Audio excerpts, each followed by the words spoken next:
Hi, my name is Ken Hasselson. I wrote the Microbiome description website, and today I'm going to attempt a newbie introduction to the microbiome, mainly because a large number of people uh, have not had much education about the microbiome. So let's get to it. So the microbiome is basically a massive collection of bacteria, fungi, and other things that lives concurrently with you on your skin, in your stomach, in your lungs, etc. And the bacteria interact with the body and system in beneficial ways and in harmful ways.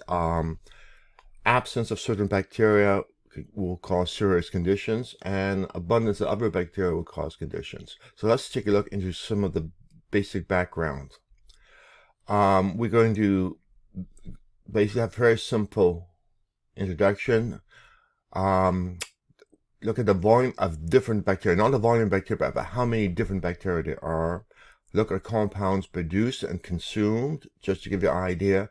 Look at enzymes in bacteria. Many people know enzymes as things which breaks down food or breaks down things on clothing. Then looking at dysbiosis and consequence of it. Look at the microbiome prescription approach to correcting it. And then last thing, which is probably the most important, no one has definitive answers. My long-time attitude comes from, actually, I think it's old Proverbs. The wise man knows that he doesn't know everything, which means to keep open, to realize, okay, there's lots of don't know, so keep open towards new information, and thereby become a wise person to realize you don't know everything, and that there's a whole bunch of information you probably are wise to acquire through life. Okay, let's take a look at the introduction, which is, in some ways, what is microbiome prescription? And well, we can answer very easily. Microbiome prescription is basically our card catalog. Very much those of you who are ancient ones like me remember having little card catalogs and writing notes to put together all the facts to produce a academic paper or whatever else, or going to card catalogs in libraries before the internet, and looking through them. So basically, there's little chunks of information which are then sorted and organized, and each chunk of information has the key fact and usually where the information is coming from, so it can be correctly cited. So microbiome prescription basically follows that pattern. It's a card catalog. All information is hyperlinked. That is, you can click on it and it will take you to some external website or study where you can see where the information is coming from. In other words, this isn't things I created or things I gleaned from experience, which is often limited to how many people I've seen and a bunch of other constraints which can cause severe bias. Basically, we go and try looking at what the data source is. And you can read it and check it. As an FYI, the data source isn't perfect. We have several million facts. The nice thing is that generally I only get about one email a month saying that this particular fact or that particular fact was incorrectly entered. Then I go and fix it and correct it. So there are errors there, no question about it. No man is well fault, but the error rate is very low, and people are checking up on the citations, which means you should have confidence that chances are what being cited is correct. And if you have questions, read it. If you disagree, email me, and I will resolve the issue. The main source of information which we use is the U.S. National Library of Medicine. Very simple. Peer-reviewed articles in general, tremendous number of them, as in literally over 1 billion, I think, at last count. And also makes it easy so you can check the information. Personal and subjective experience is not included by design. So basically, someone says, oh, this works beautifully for me. I take such and such, and it's that, and usually it's covered with logic errors. The logic error is that often their perception of what the problem is one item, and which is often misidentified. to take something and it may fix the issue, but the problem is the issue may be something like a migraine, and there are many possible migraines. So in order to avoid false associations or questionable association, by design, everything is study-based with links to it. So we have the best odds of doing, and I use the word odds often because by training, I'm a mathematician, and the purpose of the site is to identify the most probable things that will help you, not the things that will help you, the most probable things to help you. Again, we don't know everything. Okay, let's talk about the volume of different bacteria, not how many bacteria. If you read somewhere, you find there's 2 billion, 3 billion, 4 billion bacteria in your gut. I saw this first line in a study published in 2024, which is reasonably accurate. Actually, it's probably, the numbers are low. I mean, literally low. But we have 1,000 different species and more than 7,000 strains for a person. But you go to the next person, it's not going to be the same 1,000 species and 7,000 strains. There may only be 100 strains in common between the two people. 100 strains with 7,000 bacteria means the total number of possible strains is, to put it mildly, massive. So we have a large number of bacteria. Most people know some bacteria like Lactobacillus, Bifidobacterium, E. coli, but we're talking about a large number of additional bacteria, some of which are very significant or can be very significant. So the main thing is we have a lot of information to learn. And okay, now one of the things that most people are not quite clear about is that there is a hierarchy. The hierarchy takes from domain, kingdom, phylum, class, order, family, genus, species. Now, going from the top bottom, in terms of mankind, it's continents, country, states, county, towns, neighborhoods, streets, and basically that's the same type of thing.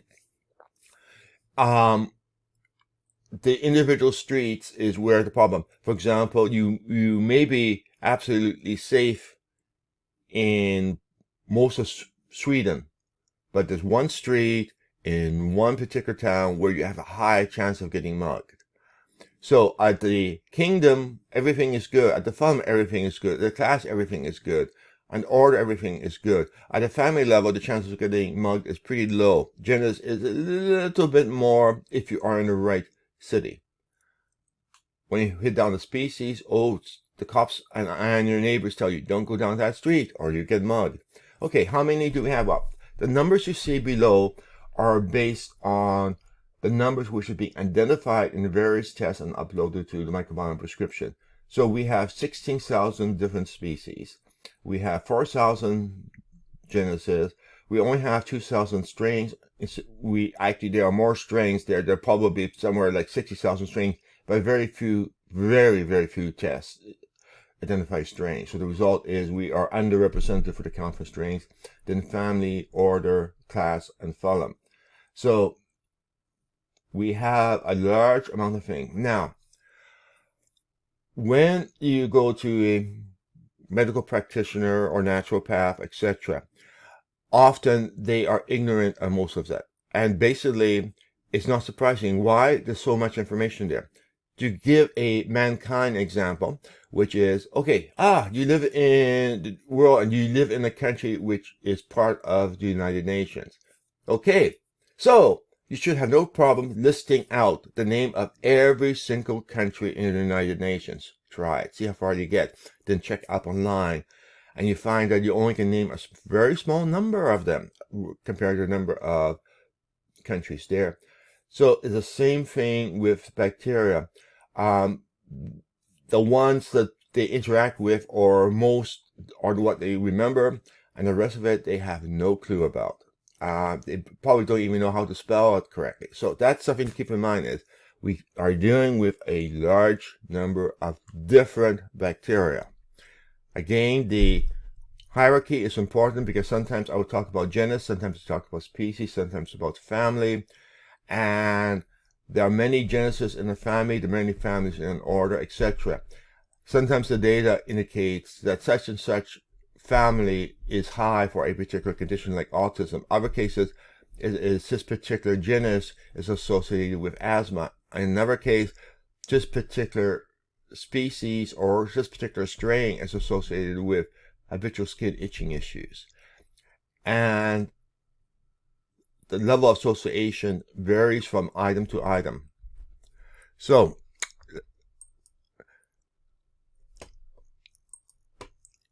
next thing is to take a look at what bacteria. So we have tons and tons and tons of bacteria. The thing is, these bacteria produces compounds and they also consume compounds. And they can be greedy too.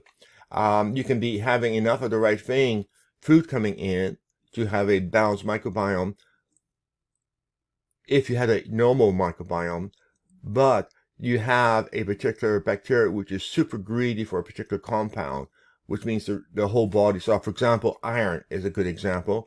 Some bacteria are really aggressive for consuming iron. So the result is you take plenty of iron supplements, you eat iron-rich food, and you are iron deficient. And it turns out the reason is a particular bacteria has an overgrowth which loves consuming iron. The result is the iron never gets out of your gut. It's consumed there and in the story. Now, if you want to have the definitive list of all the compounds produced and consumed, go over to KEGG, which is the Kyoto Encyclopedia of Genomics. The link is there. Microbiome Prescription has 18,800 different compounds in a database, which comes from that site with information on what is produced or what is consumed by different bacteria. Okay. Welcome to a massive amount of interaction, almost like trying to track all the telephone conversations in a small city, because that's what happens. So how did this rumor start? Well, so-and-so phoned so-and-so who then talked to so-and-so, etc. So it ends up being very much a network there and should be viewed as network. Some of these compounds you may be familiar with. For example, hydrogen sulfide, methane, which are often mentioned with people with SIBO or small intestinal bacterial overgrowth, or butyrate, which is associated with inflammation. So that's some of the 18,000 names. And then there are other ones which you are probably going to be struggling for half an hour to try to figure out how to pronounce, which is another distinctive compound. And almost all the compounds we can get the chemical formulas, and some of them are massively long. So we have the bacteria producing tons and tons and tons of compounds and consuming tons and tons of compounds. And we can have a imbalance. We can have a super greedy one, such as the example I gave for iron consumption, which knocks everything out of whack. And you have dysbiosis and you have symptoms, etc., because the body isn't getting what it needs. It doesn't get through the gut. Let's look at the next thing, which is enzymes. Enzymes, we know, break down foods and other chemicals.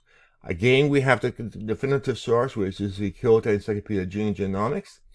And we have almost 3,000 different enzymes in there. So in addition to the 19,000 compounds being produced or consumed, we have another 3,000 enzymes, which the bacteria doesn't produce or consume, but these enzymes are produced, and these enzymes will interact with other chemicals and foods and break them down or change them. So we have a wonderful time there.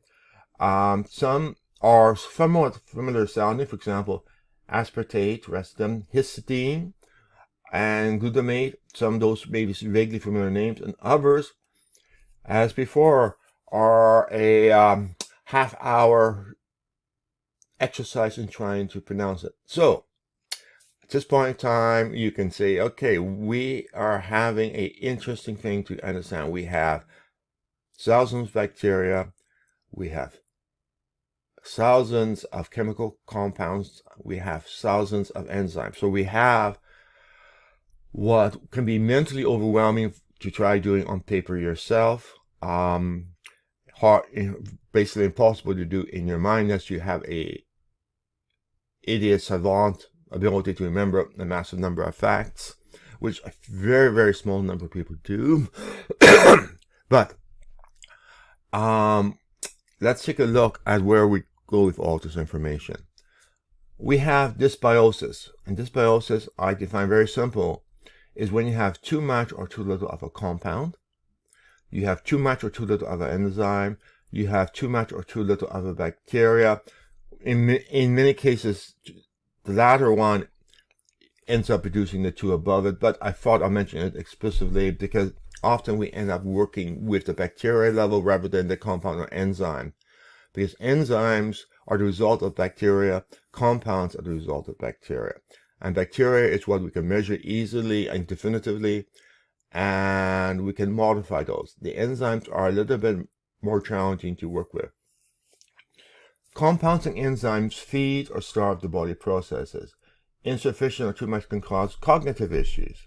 Insufficient or too much can influence cancer, as in allow cancer to rapidly progress or slows it or stop it.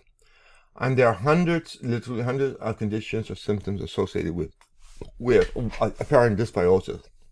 Irritable bowel syndrome, autism, asthma, etc. And we can take a look in the list a little bit later.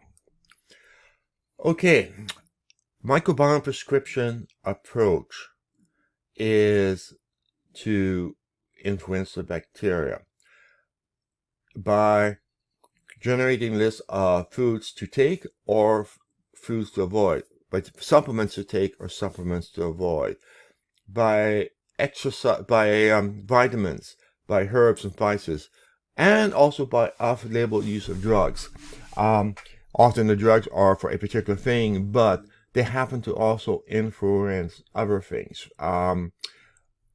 indirectly, and almost every drug has secondary things. The best example to most people is Viagra, was originally developed for heart attacks. It now started being used off-label, and now its main use is very different than the original intent which was used for. So off-label use of drugs happens, and it means when a drug has a different thing, and in general every drug will have multiple impacts, and in fact, as you may see, every drug impacts many different bacteria, which means that sometimes certain drugs may need to be changed and alternatives may want to consider to correct a dysbiosis. Keeping back to the wise man knows what he doesn't know is often formal knowledge is limited. We work off the following main assumptions. If you're in the lowest or the highest 2 to 5% of people of a particular amount of a particular bacteria or a particular enzyme or a particular compound, we want to influence things to move you towards common levels. So it becomes a mechanism of doing it. If a disease or symptoms have no association, then we will emphasize on addressing those bacteria which are associated with the disease or symptoms. Okay, so that's the approach. We take a look at it, we calculate out, and we determine, are you at the top or the bottom for this particular thing? Is this connected to a symptom you have or disease diagnosis you have? If so, do we know which bacteria are connected with it, or appear to be connected to it? If so, we targeted those bacteria as our first target. And the idea is to hopefully moderate the symptoms or the disease. In some cases, the disease or conditions may totally disappear, particularly for chronic fatigue syndrome and long COVID. So, we're going to do a demo. We're going to look up one bacteria on the side, we look up something that changes bacteria, and we are going to look up probiotics for a specific need. So let's go over to the site. Okay, so what we have is on the side we have the lookup function here, and we can look up a bacteria. So we go over here and you type the name of bacteria you will search for anything that sounds or looks like it. You will often find that there are two names there. For example, Lactobacillus fermentum and Lactobacillus cereus, and both of them have the same NCBI taxon number. The taxon number is your social security number or your person identity number for a bacteria. These all are different names, and all of them are the same bacteria, the same person, aliases. And when you search here, we look at all of them. The first one is what the current official name is, and the other one, the secondary ones, are names is also known as. So that's the first thing. Frequently, reports or other things use old names, and the system will translate and look at what the current name is, and then the information gets entered. So let's take a look here, and let's suppose you are interested in something like Roseburia. You click here, and there we have it. Now, if you click on the link, it will take you over to a information page. And the information page is intended to be educational. At the top, you see different names here, which is here. You see the magic social security number or personal identification number at the top. And then you have, or many, but not all of them, you have a description of what this bacteria does, which helps you get familiar with bacteria. So the purpose is to educate you and provide you there. Then we have links where you can get more information about it from external sites, so you can do things.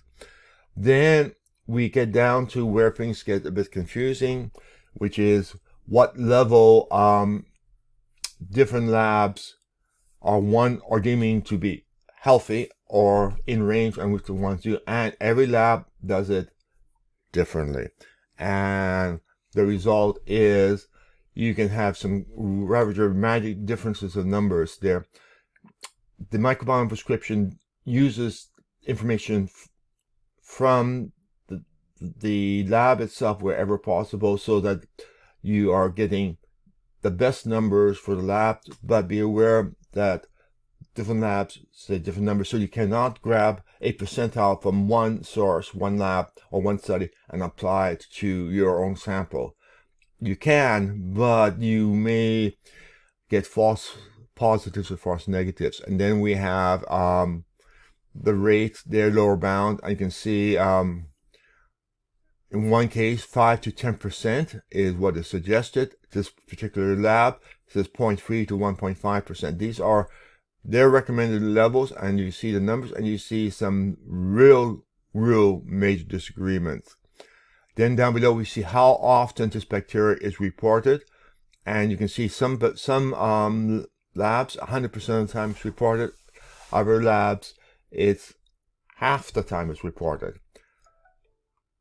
Now what we see next is a list of symptoms which are seen from microbiome prescription and what is associated with it. Then we have foods which actually contain it, which is interesting because some foods do contain this particular thing, and we have it listed there. And color has no particular meaning. Color is just to make the reading easier. Then we hit the fun thing, which is where we have what changes things. For example, let's suppose you go herbs and spices, and what you want to do is increase it. Oh, you can see, okay, here berberine is increases it. 6 studies says it increases it. 1 study says it increases it. Now, when you have 6 studies, it means that the information has been replicated 6 different times with 6 different labs, which means we have a fair amount of confidence that that is likely correct. If we see it only done once, then we have less confidence. When we make suggestions, we build it on confidence. The higher the confidence, the higher the ranking is going to be. So we go down, we can take a look at it. We see things like gender decrease. Now, if you are interested in any of them, all you have to do is click here, and we'll take over and find you the article with links to the article or the publication. And over here, it says, well, it does decrease rosacea there. So you have the source of information available, etc.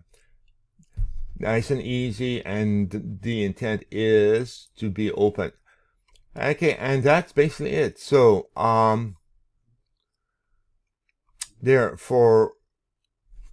okay, and actually one quick change.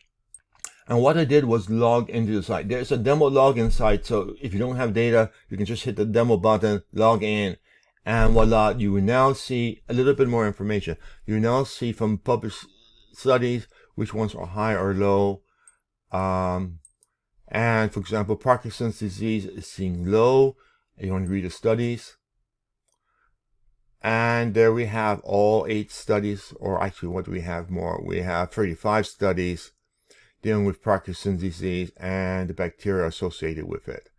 So the thing is, you can see which conditions are, and we end up making use of this for pattern matching. If you have Parkinson's disease, we look at your bacteria and see where you are in agreement with the bacteria seen with Parkinson's disease. Okay, now let's suppose you want to go and change it, or you want to know if eating this food or that food is going to do it. Go to Microbiome there, and if you go down, you can type in, for example, let's do, let me think, what is a good sample?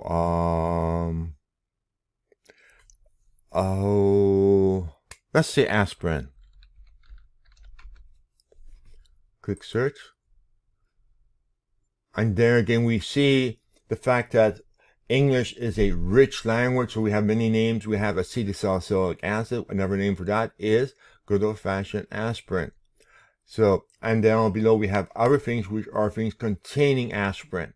But we want aspirin pure and simple. We click here. And we have, first thing we have is at the top, we see that aspirin will reduce a particular one probiotic. Whenever we have information about the impact of a modifier on probiotic is there, and generally you don't want to be taking percocet with aspirin because you are basically going to be reducing the effect of the lactobacillus because it's going to be inhibiting it. And same thing will show up on many of the modifiers. Bacteria impacted there, and again, it shows you which ones increases and increases. So if you say, okay, doesn't have any impact on the bacteria. Let's take a look. We can do things like rank by family, and see how the family increases. And in this particular case, we actually have studies listed out one by one, and you notice the different icons here. Whereas a book, it means that it is explicitly mentioned. If there is a child or parent one, it means that this particular thing isn't explicitly mentioned. It's the next level down or the next level up is explicitly mentioned. So we make an inference that it is doing. And why do we do inferences?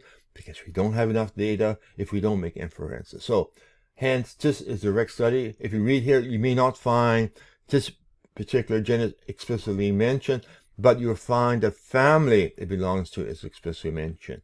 So we make an inference that if the family increases, then a member of the family will probably increase.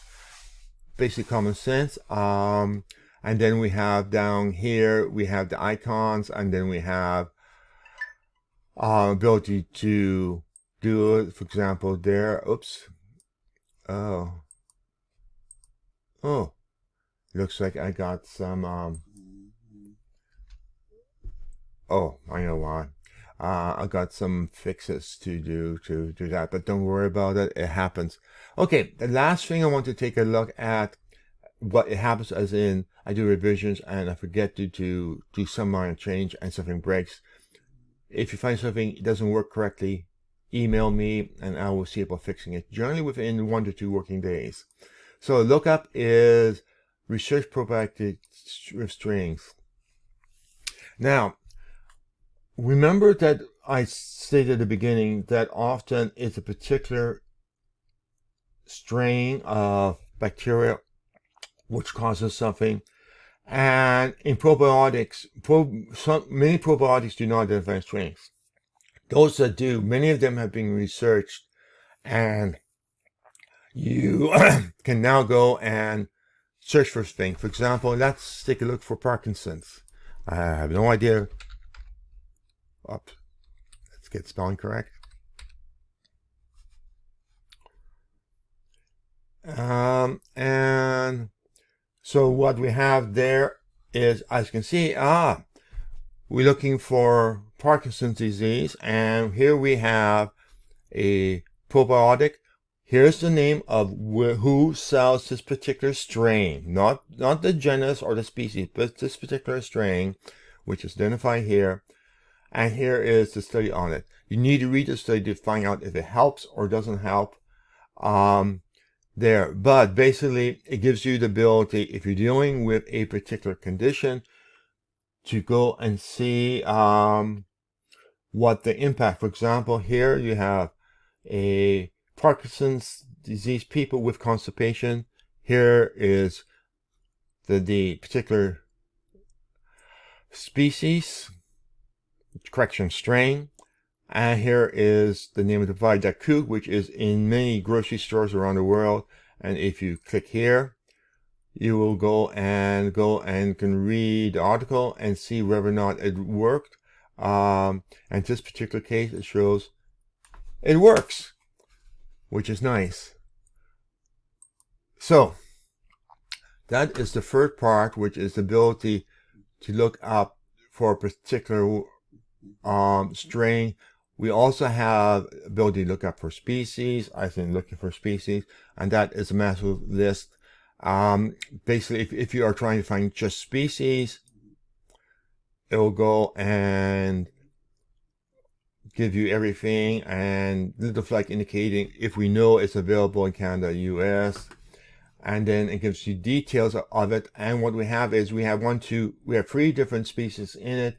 Some are not histamine producers, some are known histamine producers, and it gives you some information about each one of the species. Often the strain is a problem, not the species, but in general, many of these manufacturers do not identify the strains in their product, or if they do identify the strains, there's no research on them. So that is there again, ability to search. So at this point in time, let's go back to the presentation. Okay, let's resume. And what we are using is, as I mentioned, the number of facts, etc., is more than all exceptional few. I mean, real exceptional few. And generally, they would be termed idiot savants, are able to handle. And what we do, because my professional life included building expert system. I've taught artificial intelligence at university. I've done it for a variety of firms, including Starbucks and Microsoft. I build an expert system that takes all of this information, works through it logically, and now produce suggestions based on the information it gets from the microbiome sample. So the reality is we often want to change a dozen or more bacteria. Bacteria interplay with each other. You cannot take out a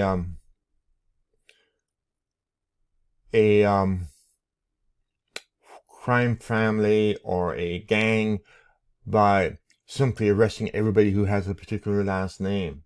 That doesn't quite work. You have to address the issues of why they resorted to crime rather than working a 9-to-5 job. You have to, which often depends on the environment that they are in, etc. So we often have to look much broader than just one bacteria saying, oh, you have a problem, just just one particular bacteria, which is what influencer will keep telling you. Oh, it's this bacteria which is too low, and you just fix that and you'll be okay. The reality is, generally, it's several dozen. Trying to say you have to change a dozen or 2 dozen bacteria is not something which makes good YouTube broadcasts. The second thing is something that may help one may make another one's worse. So you've got a dozen bacteria you want to do. Oh, just one increases this bacteria. Good. But wait a minute, the next one down, it shoves it the wrong way. It makes it worse. Oh, the next one down, it improves it again. The next one down, it makes it worse. So they end up with this whole bunch of contradictory things. And it's what's called a optimization problem, which happens to be the area of mathematics I have a master's in. So I basically apply the expert system to balance in and do all the computation using all the facts, several million facts literally, and go through. Now you can go and you can hand calculate. You can go in and say, okay, bacteria number 1 I want to change. Go. Here's everything that modifies it. Good. Okay. Here's bacteria I want to change. Let's take a look at it. Here's all the things it modifies. Oh, now I have to compare list 1 with list 2 and see if one will hurt the other. Okay. Sit down. Now you go to list 3. Same thing. And you have another list. But now you are comparing probably a list of 1,000 items versus 1,000 items versus 1,000 items versus 1,000 items, and having to cross-reference all the way down. Yes, you can do it, and some people try doing it, and which is fine. I got nothing against it. The expert system does it all for you. The expert system works with the same data in a logical manner, trying to balance manufacture. For example, the number of studies, which is critical because what we want to do is we want to have the highest probability of being correct. If 8 studies shows the same type of shift from eating barley, then we are going to be more likely to want to do that shift.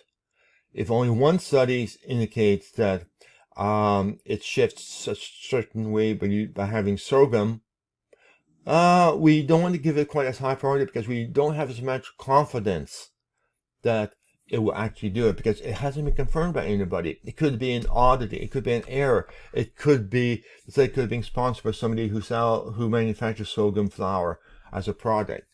The 101 reason.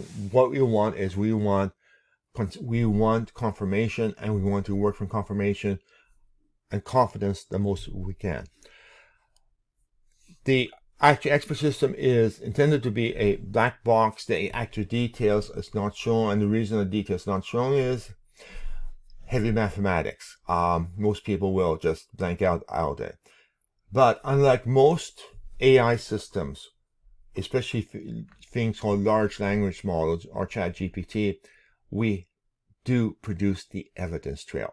It determines things based on the facts, and it keeps all the facts it used in memory. So it can go and spit out exactly why. For example, we want to decrease this particular one, or we want to there, and the suggestion is yoga, and which one does it? Well, it decreases this one, decreases this one, decreases this one, and further down the list there will be some increases. And we have 43 different studies were used to determine that L-glutamine is something that you should take given the bacteria is identified to be problematic. So it is a bit of fun. Determining which ones are problematic is somewhat art or subjective because we have different standards there, and we'll come back to that in a little bit. Microbiome prescription doesn't keep with one method. Again, the wise man knows what he doesn't know. So let's go on and take a look at the next one. No one has definitive answers. We have on the side a button for those who have uploaded samples, not transfer data, but upload samples. And it uses what's called a Monte Carlo model, which is used 4 different approaches, 4 different sets of ranges as to what is in range or what is not. And then we aggregate all the suggestions together, and then each approach will select different bacteria, which will get different suggestions. One may exclude a particular bacteria, and because it's not excluded in that one, a substance that impacts it won't be considered, but the other ones will. So the result is we end up doing a statistical method, a Monte Carlo model, to try to get the greatest confidence. Again, not saying it will work, just trying to work from fuzzy data. The system could be called a fuzzy logic expert system, which is what it effectively is, and calculate what has the greatest probability of helping. May or may not work. You don't have to take everything on the list. Just take whatever you want to, because they're ranked by the likelihood of helping. Doesn't mean you have to do it. It's not a protocol. It's a list of suggestions. Additional approaches can be added. You can add ranges from different labs. You can use matches to publish studies for your conditions. You can use matches to symptoms for the others in order to pick which bacteria are to be considered. Key thing is suggestions are based on confidence. That is items likely to shift. We don't know which substances are better substances to use. Influencers will make claims about that constantly, but there's no evidence. All we are doing is not working on which one is better, but which one we have more confidence in causing the desired effect to some degree. We do not know the magnitude of the degree. Next, we are going to flip back to do demo, and we're going to look at dosages, which is actually critical because often people almost do homeopathic treatment. That is, oh, I have vitamin D in my multivitamin. I get enough. I don't need to take it. It says take vitamin D. I'm taking vitamin D. No, we want to make sure the dosages are therapeutic dosages, dosage which have been shown in studies to actually shift the microbiome or shift a medical conditions or symptoms. We're going to look at PubMed medical conditions. We're going to look at citizen science symptoms. We're going to do a health overview, which gives you general information. We're going to look at symptoms, some visualization, and alternative ways of picking bacteria for that. So let's go over and take a look at that. So the first thing we indicate we're going to look at is dosages. And what here we have is supplement dosages. Click here. And there we have a list of modifiers, and we have studying clinicals. And so what we can do is go and type in something. For example, suppose we want to take the bifidolactose as a suggestions. That will link you over for more information about what this particular probiotic is. But here is the key one. If you click here, studies and trials, it will go and list, and it will say how much per day was used in clinical trial. The key thing is what is a safe dosage, what is suggested dosage. This is all coming from MDs, and this particular study, they suggest 1,000 MCFs per day of this particular probiotic, which is 1 billion community forming units there. And let's go back. Okay, and if you go back here, and if you take something like I mentioned vitamin D.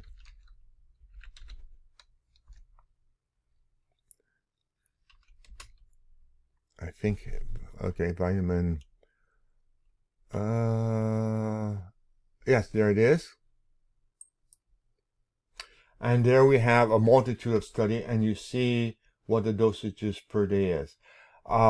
The few years back, the standard recommendation per day was 300 international units per day. And you can see that these clinical studies, some of them are short-term, 60,000 units, which means, okay, so you take it for a short period of time, and then we have 200,000 is a single dose, and treatment insufficiency, and another case for somebody who doesn't have enough vitamin D, they were doing 50,000 IUs per day. So this will give you the range to do it. The range you take should be reviewed by the MD. You may want to have this type of information available when you do it. For example, if you click here, and you will find the study. So the main item is that these are dosages used in a study done by an MD, and hence I often use these dosages as dosages that are deemed to be safe or reasonably safe, but they should always be reviewed by MD. So we have a nice little list of things there in time where people identify things, and I find that they've been used in studies. Then do, for example, let's do aniseed. Okay, and 450 milligrams per day. So that gives you a dosage. Again, dosages are important because you want to take sufficient of the substance to cause a change. So it's not maintenance dosage, it's therapeutic dosages. Okay, the next thing to go over is information from studies, is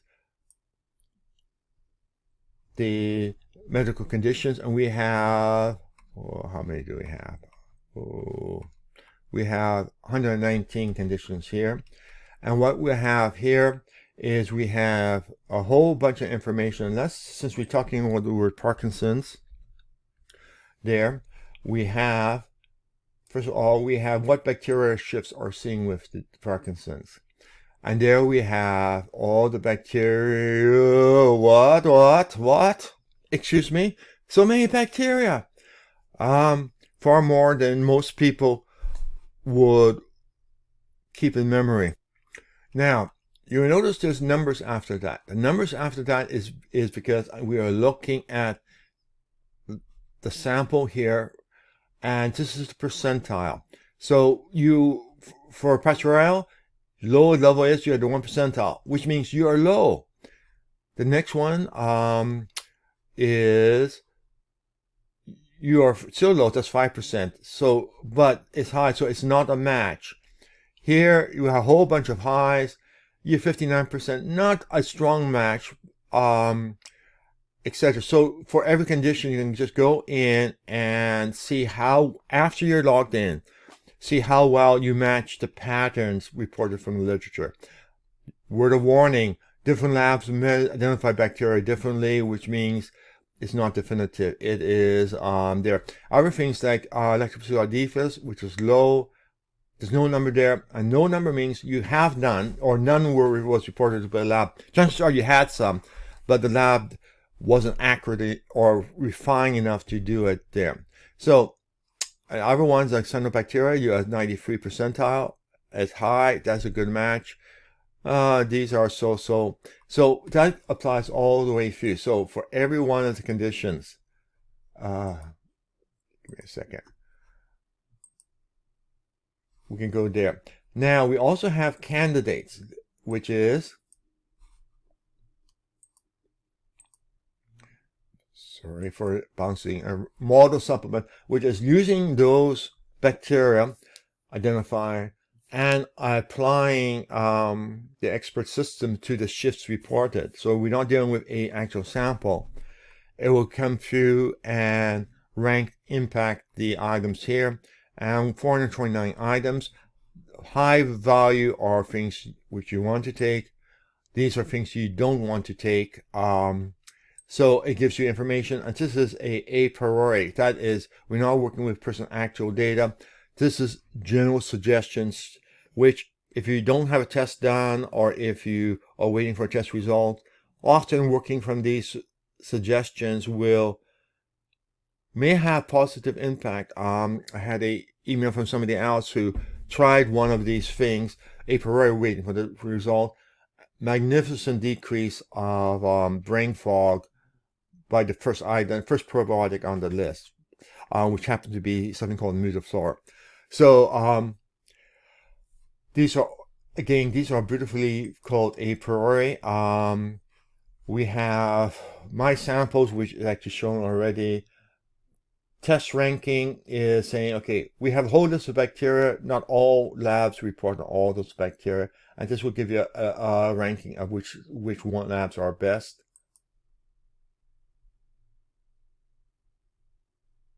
And for example, we see that 5 gives you 93% of the bacteria identified as being shifted from the public literature or reported on a 5 test.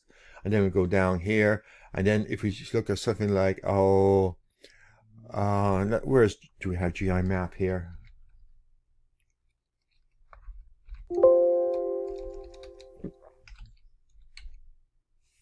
We have, so only 1 in 5 of the bacteria identified on GI map in terms of bacteria shifting with Parkinson. So if you're concerned about Parkinson, GI map is not the one to go. You want to be at least 75%. You preferably want to be 80 or 90%.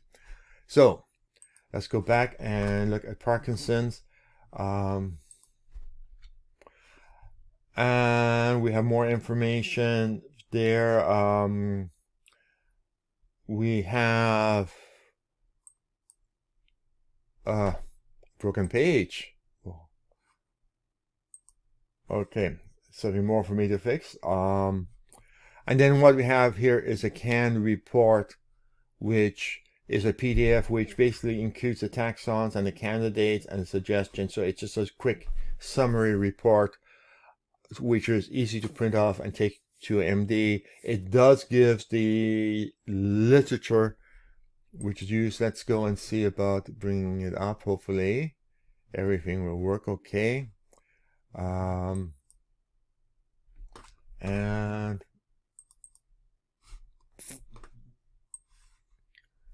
we now have the report here, and the report indicates all the shift saying and the list of things to take or to avoid, and then it gives the literature being used to make the determination.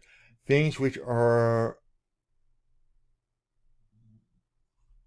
labeled in green, if I remember right, yep, are ones which are Parkinson specific. So if you want to just read literature on Parkinson's, where all these shifts are coming from, it's all there, and so it's sitting there.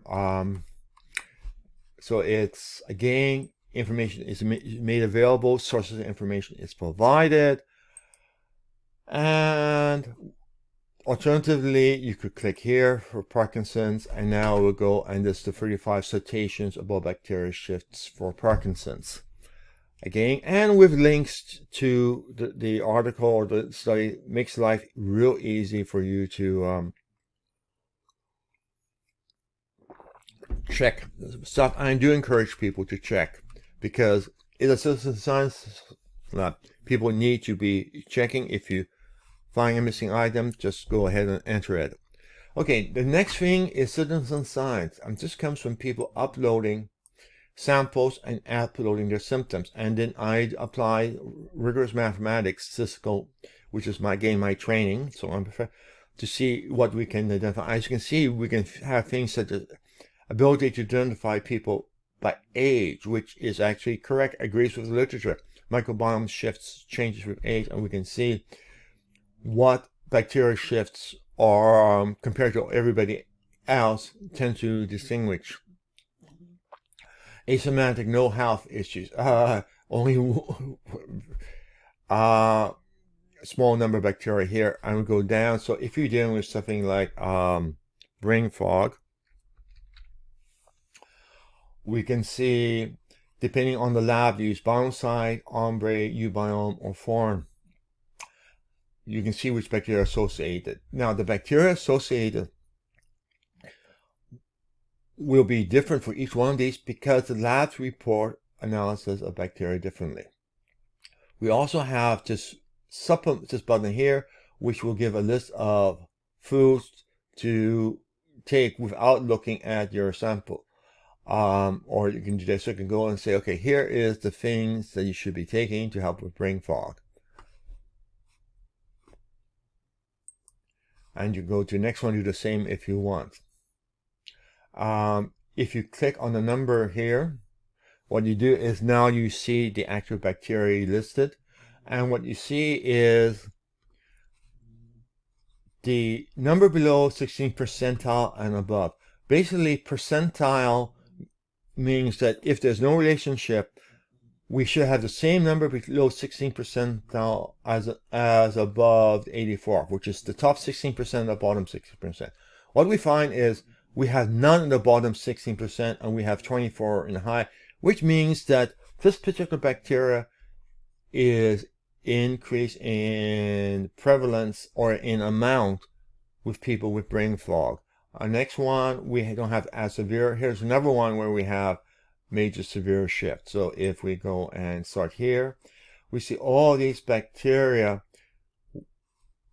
where we would expect numbers here to be the same as here, they're not. So all these are bacteria which are shifted and which seems to be strongly associated with brain fog.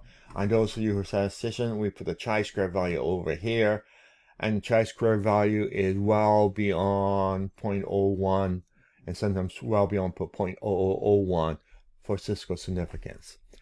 So that gives you overview of statistics and science. Now I'm going to go back to the sample, and before I do that, if you click here, is we have ability to upload, and here's a list of the tests which we are able to bring in. For some of them, like Mediva, etc., we can bring in the data, but we are not we don't have enough samples to do test specific. So those are generally the other tests, and they're all aggregated. That's the best we can do. And older technology are ones which don't report as many bacteria.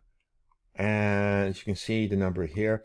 But before we go there, let's see how many bacteria is reported by different tests. So here we have biome-site, and what we see with biome-site, we have as many as 1,500 different bacteria are identified. When we go down to Cerebra Labs, we have almost 7,000. We go to Xenogen, which is a Spanish firm, we have 5,000. And Thrive, we have 6 foreign, we have 6,000. So you can see how many bacteria are identified. The more bacteria identify, the better the system work, the better your results are going to be. And now we have a number of samples uploaded.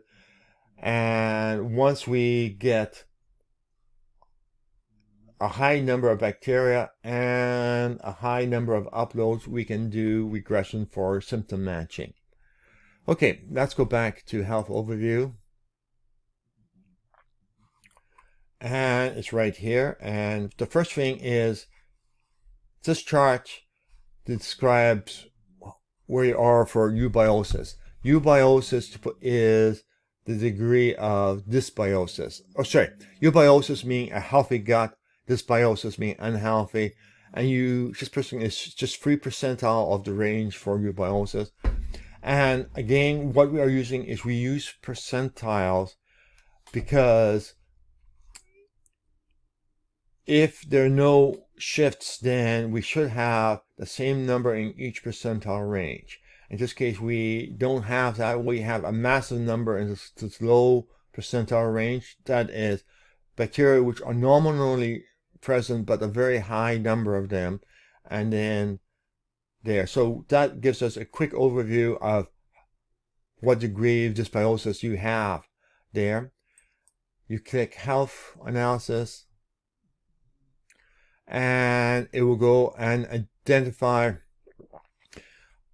the bacteria which are a possible concern, and why they are concerned are from this group of articles which identify them, and so they are there. You can go and say, okay, you can hand check and add, then, and we'll come back to hand picking bacteria later. It gives you one more alternative way of doing it. Then we hit common measure, inflammatory ratio. Higher the number, the more anti-inflammatory you have. These are common ratios. If you want to know what they are used for, if you click here, it goes and gives a description of it. Again, the idea is to provide additional information without saturating yourself. For example, mold ratio is based on that, and it suggests that you probably don't have a high amount of mold in your environment. We then see how much acetate is produced. Remember, these are some of the compounds being produced. Vitamin B7, you are 0% out, which would imply that you probably should take vitamin B7 as a supplement. Butyrate is low, which implies glutamate supplements. Lactic acid is low, which is good because lactic acid is associated with brain fog. And we have there, so that is a list of things. Some of these will be familiar to people. Some cases, we have oxalate, which are associated with kidney stones. You have 0%, so you're not having a lot of bacteria producing lactic oxalate for kidney stones. And for that is balanced, but you actually have some that removes it. So you are probably unlikely to have kidney stone. Vitamin K2, you again are 0% out. K2 supplement is suggested. Potential medical one is done by matching again, and it does. Oh, I see number there got a bug in it somewhere. Is the likely one are breast cancer, and that one you are 90th percentile. Whether or not you are, I don't know, but it's something which simply it's not saying you have it. It's saying things are shifting towards that direction. It doesn't hurt to get checked for that just to be sure. And then we have bacteria deemed unhealthy, and the percentile, and again citations that takes you over to where this information is coming from. Then Dr. Jason Harlix, which is a naturopath and university lecturer in Tasmania, Australia. And he has his idea range, which are used by many naturopaths and some medical practitioners. And it goes and does that. For example, if you click here, it will give you information about each one of the bacteria. So that gives you health overview and information about some cases. I got some things there. What it does, etc. So the purpose is to educate. I used to be a high school teacher and also was a university adjunct professor. So educate is part of my thing. So now let's take a look. If you have loads of stuff in, we could go over to symptoms. And what we have is we have symptoms listed here. And what is interesting is many people have reported is on the left here is the predicted symptoms from the microbiome using the citizen science matching. Often people report that, I don't know how you did it, but you hit my symptoms dead on. And here is an example for this particular sample. We see the first 5 are matches there. And then we have other things. I've had medical practitioners who are using the site come and tell me that they use this picture a lot because often for patients, they take the intake, they have a list of symptoms to report. Then they then go through this list and find that about 50% of what I have shown at the top are symptoms that they forgot to report. So the medical practitioners are real happy with this feature because it allows the symptoms the person has to be better identified, because we simply giving a short list of likely symptoms and now they can go and check. Symptoms often are also factors from DNA. So that's the list of there. Now, if you want to update symptoms, you just click here.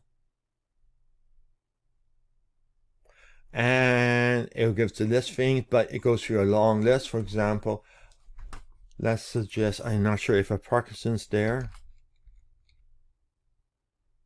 I don't. I do have. There's no forecast here because we don't have any forecast, but if a person has Parkinson's, you can just click here. And then once you finish doing, just click update, and then that is matched to the sample, etc. So we have the ability to quickly add more things. Please add all your symptoms, because that allows us to identify the bacteria which are associated with those symptoms sooner and better, which means it's a double win. Other people benefit, you will benefit as they do the same. So that is the symptoms. Special studies over here is basically symptoms based.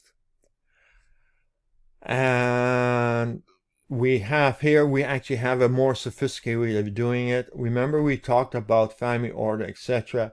So what we can do is we can say, okay, we could filter only by things at the genus level or the species level.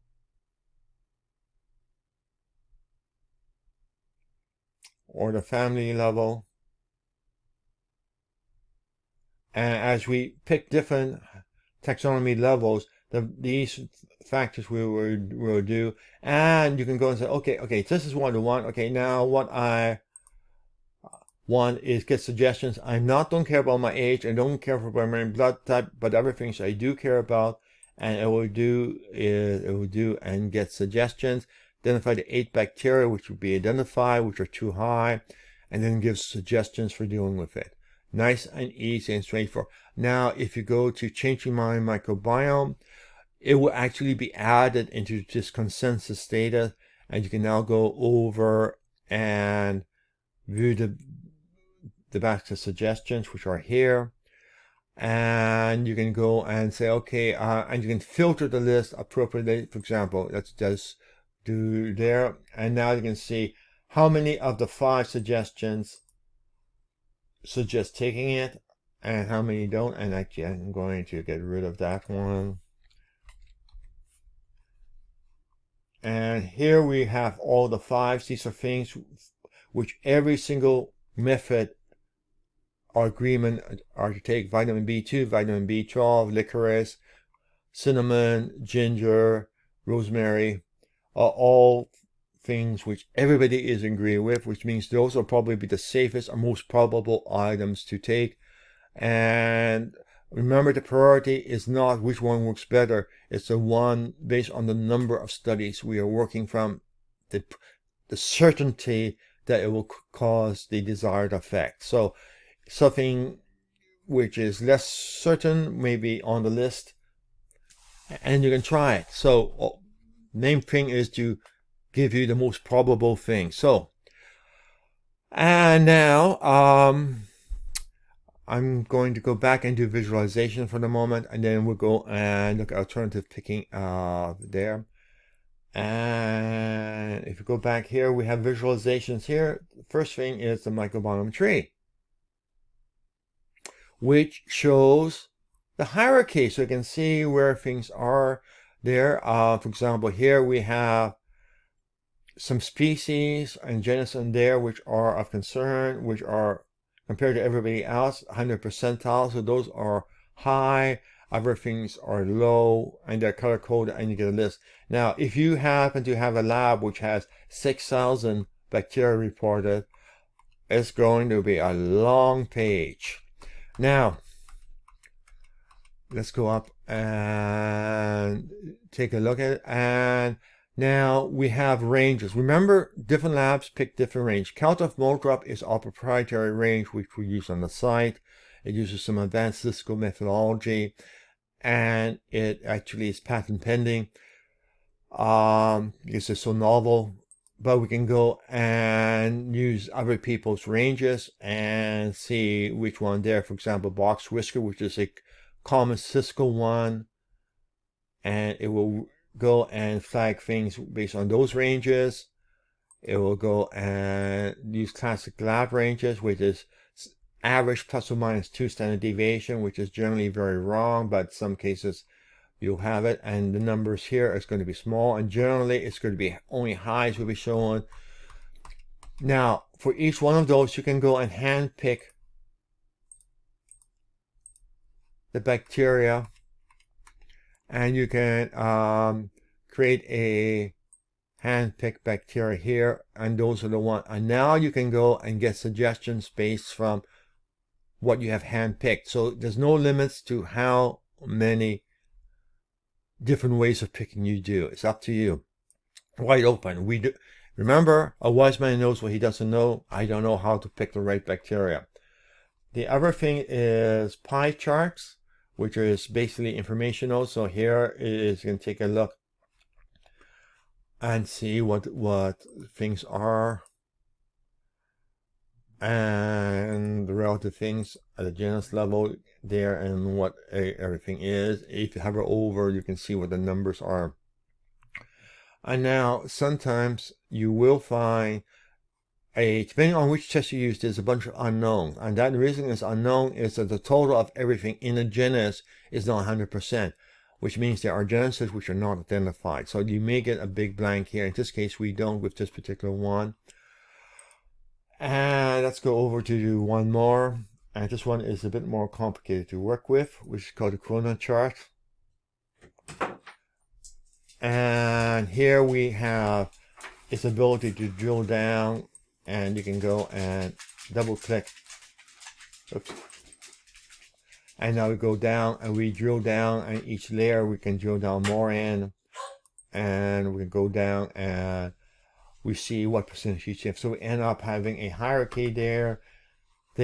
Just is sort of nice to play with, but it's rarely a great help for doing analysis. Just taxon view is much better. So that's visualization. Now, alternative ways of changing the bacteria here is we have the ability to do matches. You can go and say, okay, I want to do a match based on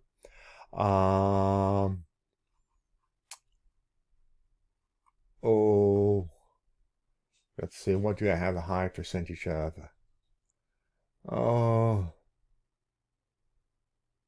Breast cancer. 50% of AIDS bacteria.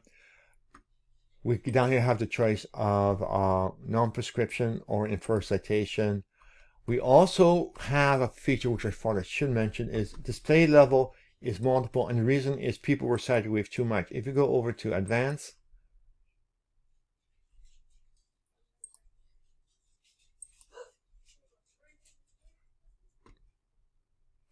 and go back to the same page, and we'll go to the breast cancer, 4 out of 18 matches. You will see shows suggestion evidence, which basically adds a extra button on the results screen. You can say prescription or not prescription. So it will take your bacteria, compare it to the 8 possible bacteria for which you are pairing matches, and get suggestions. List the bacteria, which ones are too low, which ones are too high, and you now get your suggestions. So if in suggestions, if you want to know why the suggestion is done, again, click here, and voila, you will have the suggestions and why it's done. If you go here and look at why don't, and click here, you can see here and notice all the unhappy side faces and what it increases, which you're trying to decrease. Again, full disclosure of where we're getting all data from, and the ability for you to validate information yourself. So we have many alternatives, and as you do each one, if you go back here, each time you do one, it will be added to the consensus. So you get a better set of suggestions of things to take, in which no matter how you pick the many different ways of picking it, you have agreement that these are the best. These are ones that everybody seems to be agree with, and which are likely your best one. Again, it's a probabilistic way of getting the best possible suggestions. Okay, at this point in time, I think it's time that I return. So we have gone and covered all those items. And basically, thank you for listening to this talk. It's a fair while. There's my name. You can reach me at Research Microbiome Prescription, and my 2 websites, microbiomeprescription.com and cfsremission.com. There's actually autism.microbiomeprescription.com too, but the 2 main ones are there. How I got into this whole area is because I had chronic fatigue syndrome, and from studies and other things realized they keep it simple, stupid model for what chronic fatigue syndrome was dysbiosis, a stable, long-lasting dysbiosis. And I approached it that way, using some antibiotics, some using herbals, using some specific probiotics, and it worked and took me totally out of that condition. Other people have reported similar success, similar for long COVID, but I realized that for people with brain fog, which is common chronic fatigue syndrome, we had to make it easier to use rather than the grunt work, which I could do very, very slowly. So I used my past expertise to build an expert system and worked on adding in all of the data which is being used by it and which is constantly being updated once a week with the latest data. So it is a work of love. Remember, the site is free, no charge whatsoever for using it. If you are a professional user of it, please consider making a regular donation to it. There are 1 or 2 people who are actually using our API for their own commercial product, which I'm open to. Charge is generally pretty nominal per request, and you can now customize things to suit your client base and have it very much the way you want it, which is fine. I don't have an answer. You may think you have an answer, feel free to do it. So commercialization is available of the data. We have an API and there are users of it. And that's basically it. Feel free to buy me a coffee if you find it's useful or if the site is useful. Again, no charge. If you are a professional user, please consider making a regular donation to cover the costs. After all, I'm helping you with your patient, and a nominal donation will be appreciated and help keeps the cost down, especially as the database keeps getting bigger and bigger and the operating cost keeps going up. At the moment, no problem covering operating costs, but in time I can see that I have to upgrade to more expensive systems, which means higher costs, and I'd rather be ahead of the curve than behind it. So that's it. So thank you for listening. Have a good day and good surfing on the site.